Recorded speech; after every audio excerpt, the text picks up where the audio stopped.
Salam, peace be upon you. I am Muhammad Laik Siddiqui, the father of Holophase. Part 10, The Survivor Games, How Laws Are Actually Found. My friends, seekers, listeners, we have arrived at the final door. After 9 profound journeys, from the whisper of phi to the knots of matter, from the infinite zoom to the universal ledger, we now face the ultimate mystery. The question that has haunted science and philosophy since the first human looked at the stars and saw not chaos, but pattern. Where did the laws come from? Why is the universe governed? Why does it obey mathematics? Why do the same rules hold from the edge of the cosmos to the tip of your finger? Today, we will discover that physical laws are not what we have always believed. They are not inscribed on cosmic tablets. They are not decreed by a mathematician god. They are not built into the fabric of reality like iron bars in concrete. They are survivors. And the story of how they survive, the survivor games, is the most profound, most rigorous, and most liberating revelation of all. The lock and the 10,000 keys, the primal analogy.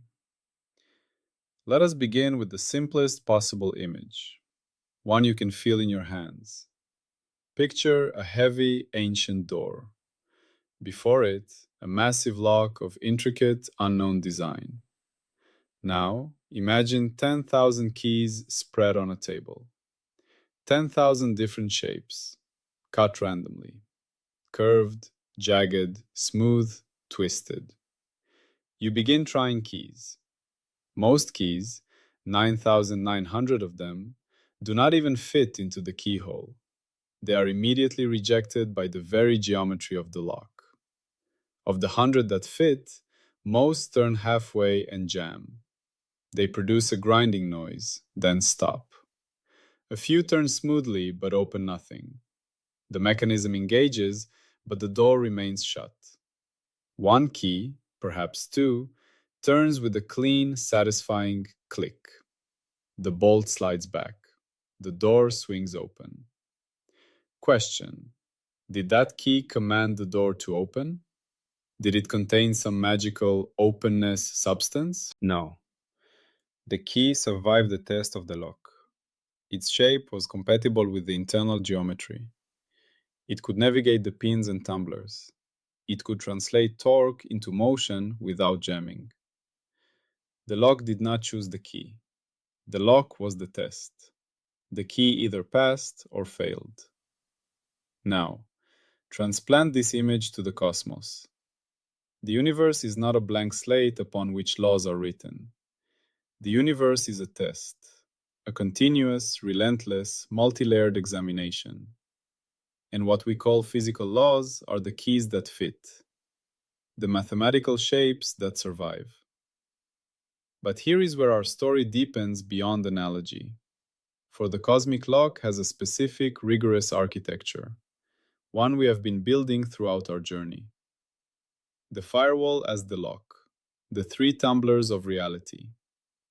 Recall our firewall from part 2, the discipline that separates knowledge from fantasy. That was our first glimpse of the lock. Now we see its full, magnificent architecture. The cosmic lock has 3 primary tumblers, 3 non-negotiable tests that any candidate law must pass to earn the name. The first tumbler, coherence licensing. Any proposed pattern of change must be measurable. It must produce differences that can be compared within a licensed window. If a mathematical rule generates changes that are perpetually below the coherence threshold, foggy, unstable, unreadable, it cannot form the basis of a law. It is a key that fits but doesn't turn. A pattern that flickers into and out of existence before any instrument can resolve it is not a law, it is noise. The second tumbler, Topological protection. Any stable object-like entity, a knot from Part 8, must have its identity protected. A law that allows knots to untie spontaneously under smooth deformation, that does not conserve winding numbers, that lets particles wink in and out of existence without topological cost, fails. It produces a universe without persistent things. Without objects, there are no observers to measure laws. The lock rejects it. The third tumbler, ledger conservation. Any process must respect the universal accounting, from Part 9. The tallies of phase activity must balance. A rule that permits the ledger to have uncorrectable errors, true creation or destruction of the tally without flux, produces unpredictable, non-reproducible outcomes. It is a key that turns but opens into a void. A candidate law must pass all three tumblers. If it fails any one, it is rejected by the cosmos. Not by a decree, but by the simple, brutal logic. What cannot be stably measured and tracked cannot become part of the story of what is. This is why we call them survivor games. It is evolution by natural selection, but for mathematical rules. The survivor games begin, the arena of position. Now, let us scale this up dramatically. Think not of one lock, but of a cosmic arena. Imagine the early universe, or rather, the early space of possibility. A vast, abstract landscape of every conceivable mathematical rule that could describe how DeFi changes. An infinite set of equations. Some simple, DeFi equals to 0. Some monstrously complex, pages of non-linear, non-local stochastic terms. These are the contestants in the survivor games. The games have one rule: persist or perish. The arena is reality itself. The selection pressure is comparability. Round 1 begins. The rule DeFi equal to 0 is eliminated immediately. It proposes no change. Without change, there is no difference. Without difference, there is no information, no measurement, no universe to observe. It is a key that doesn't even enter the lock. A rule that says DeFi is random at every point is eliminated. It produces pure noise. No coherence ever forms. No license window can stabilize. It is immediately fog. A rule that allows unlimited, unbounded change fails. It generates singularities everywhere, tearing apart any incipient pattern. Topological protection is violated instantly. But consider a rule like d squared phi equal to 0, the wave equation. It says change propagates smoothly. It permits coherent waves. It allows interference. It can support stable patterns that move. It passes coherence licensing. Does it allow topological knots?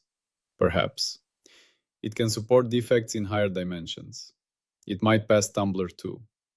Does it conserve a ledger?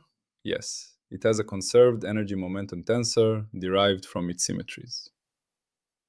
Tumbler 3. Passed. This rule survives, not because it was chosen, but because it did not eliminate itself from the game. Now imagine variations, slight modifications to the equation, a tiny nonlinear term. Most variations destabilize coherence. They are eliminated. A few variations add stability. Perhaps they allow knots to be more robust, or the ledger to be more locally conserved. These variations persist. They become the new contestants. Over eons of logical time, not seconds, but iterations of mathematical consistency, the survivor games produce a set of surviving rules. Rules that 1. Permit measurable coherent patterns. 2. Protect persistent objects. 3. Enforce consistent accounting. These surviving rules are what we call the laws of physics. Gravity, as described by Einstein's geometry, is not written in. It is the shape that survived the test of describing how metric structure, a kind of K-field, couples to stress energy, the ledger of activity, in a way that preserves causality and allows stable structures like planets and stars. Quantum field theory, with its gauge symmetries and quantization, is not an arbitrary choice. It is the shape that survived the test of combining wave-like propagation, coherence, with topological charge conservation, knots like electrons, and renormalizable ledger keeping. They are survivors, champions of the arena. Governance, the firewall that prevents cheating. Now we introduce the crucial concept that makes this more than metaphor: governance. Governance is the operational framework that prevents rules from cheating their way to survival. A governed rule is not just an equation. It is a law object with a declared scope, where it applies and where it does not. Licensing conditions, coherence thresholds, and window validity. An uncertainty object, what errors are expected and why. A prediction contract, what readings it commits to in advance. An audit trail, how it was tested with what controls. An identity, a canonical form that prevents duplicate laws that are just the same rule rephrased. Holophase says, if a rule does not come with governance, it is not a law. It is a sentence floating without a rope. Governance is the firewall that prevents law talk from turning into ideology. It ensures that when we say, this is a law, we mean, this rule has survived the most hostile investigation we could devise, under explicitly declared conditions. Without governance, we get what we have today in many fields: interpretation wars, duplicate theories in different disguises, and rules that work only when you don't look too closely. How laws are actually found, the operational protocol. So how do we actually find laws? Not through mystical revelation, but through a rigorous forensic process. Here is the Holophase protocol, the survivor games in practice. Step 1. Declare the phenomenon as comparisons. You do not begin with things. You begin with readings. What is measured? In what window? With what comparator? Under what coherence? With what uncertainty? Step 2. Choose an admissible model class. You do not allow any rule you can imagine. You choose from grammars that respect. Gauge invariance, only differences matter. Topology, integer winding, defect conservation. Triunity consistency, omega, kappa, nu interlock. Finite access, uncertainty built in. Step 3. Generate candidate rules within that class. Propose many possible grammars for how phi change evolves. Step 4. Fit only within licensed windows. You do not train on fog. You do not pretend coherence where there is none. You only fit where phase is readable. Step 5. Demand prediction, not just fit. A rule that only describes the past is a diary. A law is a contract. Require out-of-sample prediction within declared error bars. Step 6. Run hostile tests. Negative controls, counterworld transforms, scrambled labels, blind pipelines, alternate reconstruction methods. If the law survives only when you are gentle, it is not a law. Step 7. Canonicalize and audit. Check whether your new law is truly new or just a rephrasing. Store its scope, uncertainty, lineage, and failure modes. Commit to falsification conditions. Only then, only after surviving this governance, does a rule earn the name law. This is not philosophy. This is operational forensics. Science as crime scene investigation of reality. The prediction, Elegance as a survival trait. This leads to a profound testable prediction. The fundamental laws we discover will tend toward mathematical elegance, simplicity, symmetry, universality. Not because the universe prefers beauty, but because messy, arbitrary, ad hoc rules are fragile. They accumulate contradictions. They fail to license across scales. They violate topological protection in subtle ways. They are eliminated in the survivor games. Elegance, in this view, is a survival trait. A law with unnecessary complexity has more points of potential failure. It is like a key with extraneous ridges, more likely to jam. A law with hidden dependencies or arbitrary constants is vulnerable. Change one constant slightly, and coherence may collapse. It is eliminated. A law with deep symmetries, gauge invariance, Lorentz invariance, is robust. It works the same under many transformations. It survives. Thus, the quest for a theory of everything is not a search for a magical equation. It is the search for the most robust survivor, the simplest, most symmetric mathematical shape that can pass all three tumblers at all scales, from the quantum foam to the cosmic horizon. We are not reading the mind of God. We are reverse engineering the champion of the games. The falsification, the ugly, arbitrary, perfect law. The corresponding falsification is sharp and clear. Falsification. If we discover a fundamental, non-derived law of nature that is mathematically ugly, laden with dozens of arbitrary constants, asymmetric without reason, lacking connection to deeper principles, and yet this law works perfectly, predicting phenomena with exquisite accuracy across all licensed windows, then the survivor hypothesis fails. Such a law would be a winner that defies the evolutionary pressure toward elegance and robustness. So far, every time we have found an ugly law, it has turned out to be derived, an effective description, a consequence of deeper, more elegant rules, playing out in a specific regime. Like the complexity of fluid dynamics emerging from simple molecular interactions. The survivor hypothesis predicts we will never find fundamental ugliness. The deeper reason. Laws are the bones of comparability. Now we go to the deepest layer. Why does the universe even have laws? In Holophase, the answer is not because the universe wants order. The answer is because without law-like grammar, reality cannot be readable.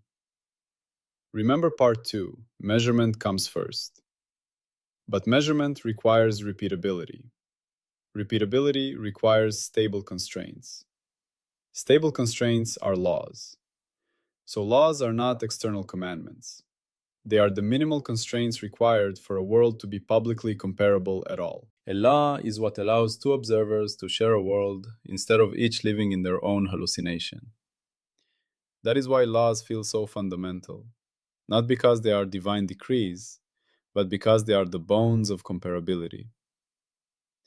Think of language. Grammar is not what you want to say.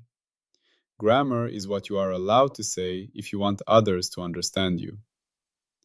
Physical laws are the grammar of reality, the constraints on admissible phi-change sequences that remain readable across observers and across time. The illusion of governance. Why it feels like command. This explains the most persistent illusion, that laws govern or control reality.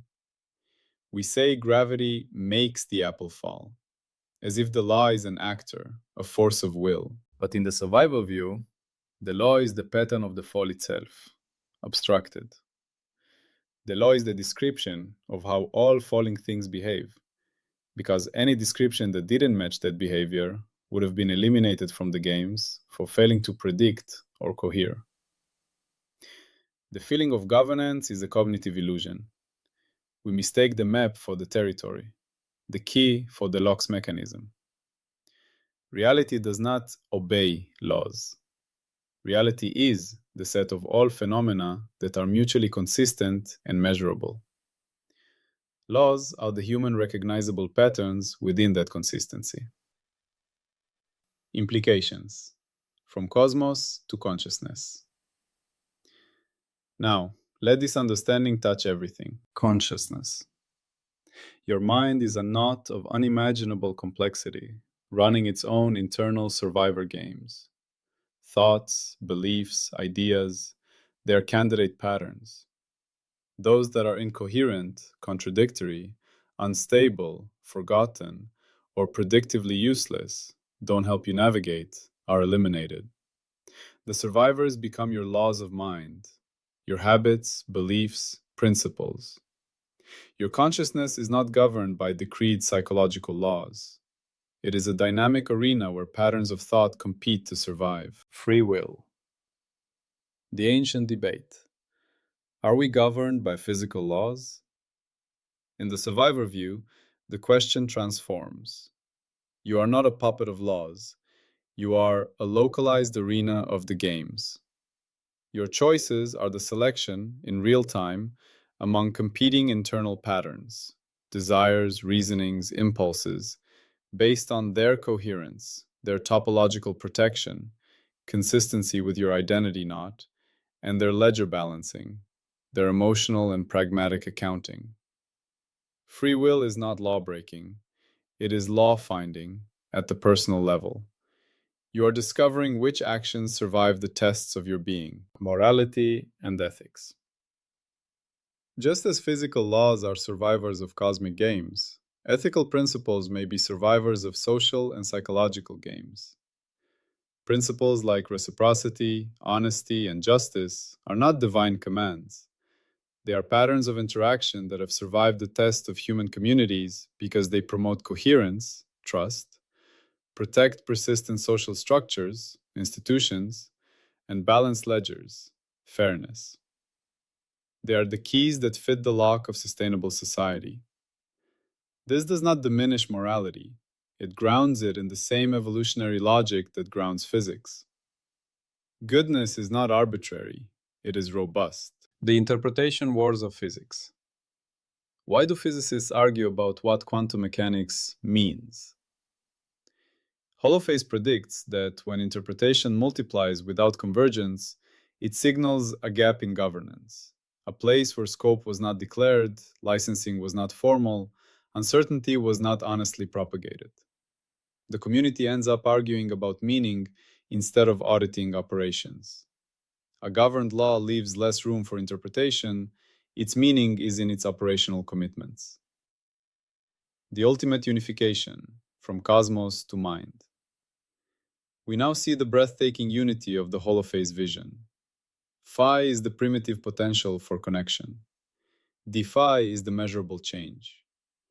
Omma, Kappa, Ni are its three shadows. Knots are persistent interruptions, objects. The ledger is the conserved tally of activity, energy. Laws are the surviving patterns that pass all tests.